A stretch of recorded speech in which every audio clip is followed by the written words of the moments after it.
Në kryqin e Kuq të Vlorës zhvillohet kursi për trajnimin e shumë personave për të dhënë ndihmën e parë. Rozeta Arapi, drejtuese e kryqit të Kuq të Vlorës, thotë se ndihma e parë është tepër e rëndësishme në shumë raste. Sipas Arapit, të dish të japësh ndihmën e parë në raste emergjencash, aksidente apo ngjarje të ndryshme ti shpëton një jetë. Po gjithashtu sipas Rozeta Arapit, mësimi i ndihmës së parë është kriteri kryesor për marrjen e lejes së drejtimit të automjetit. Drejtuesja e kryqit të Kuq ka edhe një apel drejtuar qytetarëve të vinë të mësojnë procesin e ndihmës së parë, pasi në shumë raste mësimi i saj është i vlefshëm duke shpëtuar jetë. Ndihma e parë është shumë e rëndësishme në momentin që ne gjendemi në situatë të vështirë, në një situatë aksidenti, në një situatë që një gjendje lipotimia apo gjendje të fiktit, sidomos gjatë temperaturave të larta. Të kesh informacion shëndetësor, sigurisht minimal, dhe ti të ndërhysh të ndihmosh një person, i shpëton jetën.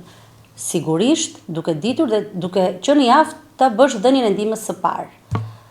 Nuk bën dëm, është një nga kushtet për të marrë edhe patentën drejtimin, lejen e drejtimit për makina, por të mëson, dhe unë i ftoj të gjithë njerëzit, edhe ata që nuk marrin patentën ose që e kanë patentën, dhe ata pranë zyrave të kryqit të Kuq zhvillojnë kurse gjatë gjithë javës, mund të vinë ta dëgjojnë, zyrat janë të hapura, njerëzit janë të lirë vinë ta dëgjojnë, dhe është një nga projektet më të rëndësishme të kryqit të Kuq. Nuk mungesa e informacionit bën që njerëzit mos të dinë të japin ndihmën e parë dhe të shpëtojnë jetë, sadopak ose aq sa kanë mundësi. Rapi tregon se fatkeqësisht interesimi të rinjve për të mësuar dhënien e ndihmës së parë është shumë i ulët, ndërsa sipas saj të rinjt vinë dhe mësojnë ndihmën e parë vetëm për të plotësuar kriterin për marrjen e lejes së drejtimit të automjetit. Përgjatë procesit të mësimit të ndihmës së parë, të gjithë ata që duhet pajisen me leje drejtimi, Rozeta Arapi thotë se janë të vëmendshëm dhe e ndjekin kursin me interes. Drejtuesja e kryqit të Kuq të Vlorës e mbyll fjalën e saj me një thirrje drejtuar të gjithë të rinjve, por edhe qytetarëve vlonjat. Shumë pak.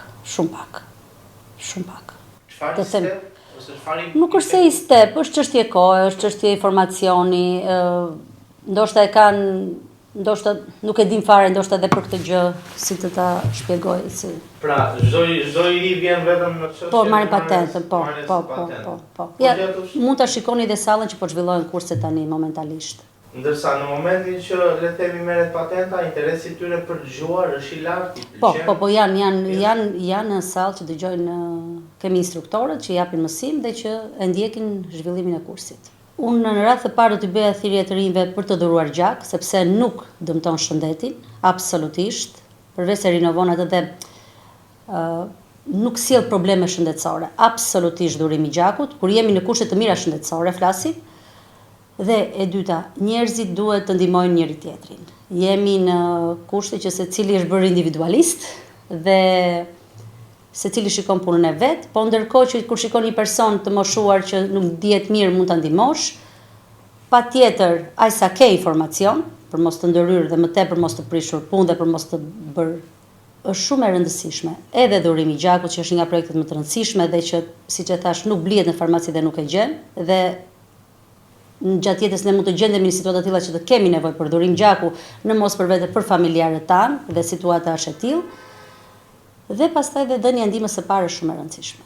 Përgjatë jetës, individ të saktuar përballen në situata të vështira, ku duhet të japin ndihmën e parë, por mungesa e informacionit dhe dijeve bëjnë që ata të mos e dinë se si të veprojnë me saktësi. Trajnimi për dhënien e ndihmës së parë përgatit këta të fundit për të përballuar të tilla situata emergjente dhe jetike, për të ditur se si të veprojnë duke shpëtuar jetë njerëzish.